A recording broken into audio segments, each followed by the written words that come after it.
கடகராசி கடகராசிக்கான புரட்டாசி மாத பலன் எப்படி இருக்குது? ஏன்னா கடகராசிக்கு பார்த்தீங்கன்னா எப்போதும் ஒரு கலவையான பலன்களே இருக்கும். ஏன்னா ராசி அதிபதியான சந்திர பகவான் வந்து தினம் தினம் ஒரு நகர்வு அவருக்கு இருந்துகிட்டே இருக்கும். ஃபாஸ்ட்டாக வேகம் நடுறதுனால இவர் எப்போதும் பார்த்திங்கன்னா அதிகமான வேலைபளு, ஒன்றுக்கு மேற்பட்ட வேலைகளில் ஈடுபடுவதாலே இவங்களுக்கு பார்த்திங்கன்னா மிகப்பெரிய ஒரு அழுத்தம் இருக்கும்.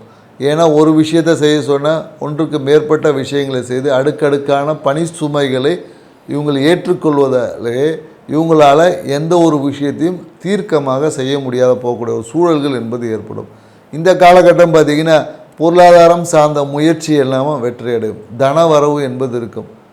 லாபம் வந்து வீடு வந்து சேரும் சொல்லுவோம். குறிப்பாக என்னென்னாக்கா நிலம் சார்ந்த ரியல் எஸ்டேட் துறையில் ஈடுபட்டக்கூடிய கடகராசிக்காரங்களும் இந்த காலகட்டத்தில் தன ஆதாயம் இருக்குது, பொருளாதார வரவு இருக்குது, லாபம் 2 மடங்காக பெருகும் அப்படின்னு சொல்ல முடியும். ஸோ மேலும் இவங்க பார்த்திங்கன்னா தந்தை சார்ந்த விஷயத்தில் ஒரு அழுத்தம் என்பது, தந்தையால் ஒரு பிரச்சனை வந்து இருக்கும்.